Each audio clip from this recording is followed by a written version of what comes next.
कहीं भी कोई अवैध निर्माण होगा, किसी भी प्रकार का अवैध निर्माण किसी भी समुदाय के लोगों ने किया होगा, हमारी सरकार कानून के तहत हर प्रक्रिया को करने के लिए तैयार है। हिमाचल की संस्कृति सर्वधर्म और हिंदुस्तान की संस्कृति भी सर्वधर्म भाव की है। ये कोई धार्मिक मुद्दा नहीं है। ये कोई धार्मिक मुद्दा तो उनके साथ जब ये समस्याओं का समाधान नहीं हो रहा तो इसको धार्मिक मुद्दे का रूप दिया जा रहा है।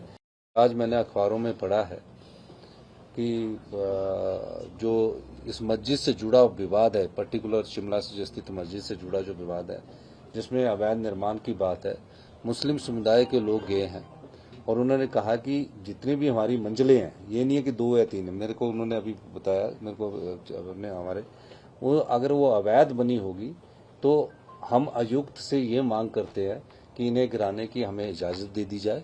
तो वो कानूनी प्रक्रिया की, क्योंकि कोर्ट में वो केस लगा है और जो भी कहीं भी कोई अवैध निर्माण होगा, किसी भी प्रकार का अवैध निर्माण किसी भी समुदाय के लोगों ने किया होगा, हमारी सरकार कानून के तहत हर प्रक्रिया को करने के लिए तैयार है और इसमें कोई दो राय नहीं है। और पर सभी धर्मों का हिमाचल प्रदेश में सम्मान है। हिमाचल की संस्कृति सर्वधर्म और हिंदुस्तान की संस्कृति भी सर्वधर्म भाव की है। किसी धर्म की भावनाओं को ठेस पहुंचाने का दायित्व किसी समुदाय को भी नहीं है, ना सरकारों को है, ना किसी राजनीतिक दल को है। हम सब लोग मिलकर हिमाचल में जो सौहार्द का वातावरण है उसको बनाए रखने के लिए कृत संकल्प है। और जो घटनाएं घट रही है, इसके लिए मैंने विधानसभा में भी स्टेटमेंट दिया था। उस विधानसभा में मैंने माननीय अध्यक्ष जी से कमेटी गठित करने के लिए कहा था। वो जल्दी ही विधानसभा में पर्टिकुलर स्ट्रीट वेंडर्स को लेकर कमेटी बनेगी, क्योंकि जो समस्या है मूल जो अभी तक इनपुट वो स्ट्रीट वेंडर्स को लेकर है। वो है स्ट्रीट वेंडर्स के है कि बाहर से लोग आ रहे हैं, उसमें जो लोकल लोग हैं वो अपनी शॉप्स के आगे बैठने के लिए जगह देते हैं और कई जगह जो लोग बाहर से आते हैं चलने की जगह नहीं रहती, आम पब्लिक को थोड़ी सी समस्या रहती है। ये कोई धार्मिक मुद्दा नहीं है।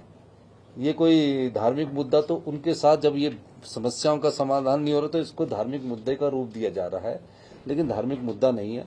ऐसी स्ट्रीट वेंडर्स की बाहर से हमारे यहाँ काम करने के लिए आते हैं, इसमें भी कोई दो राय नहीं है कि हमारे जो सेब का सबसे ज़्यादा सीजन लगाने वाले जो व्यापारी हैं, जो सेब की मंडियों में हमारे जो आड़ती है, वो बाहर से लोग आकर व्यापार करते हैं, तो उसका भी फर्क हमारे को पड़ता है। क्योंकि हमारे यहाँ जो लेबर क्लास है वो बहुत कम अब काम करने वाली रहेगी, तो जो बाहर से लेबर क्लास आती है और जो शिमला के जो बाजार है उसके आगे जब दुकान के आगे एक शॉप लगा देती है और उस दुकानदार उससे किराया लेता है, तो रास्ते में चलने की कई लोगों को समस्या भी आती है। तो इस प्रकार की कई समस्या हैं, इसका समाधान हमारी सरकार करेगी।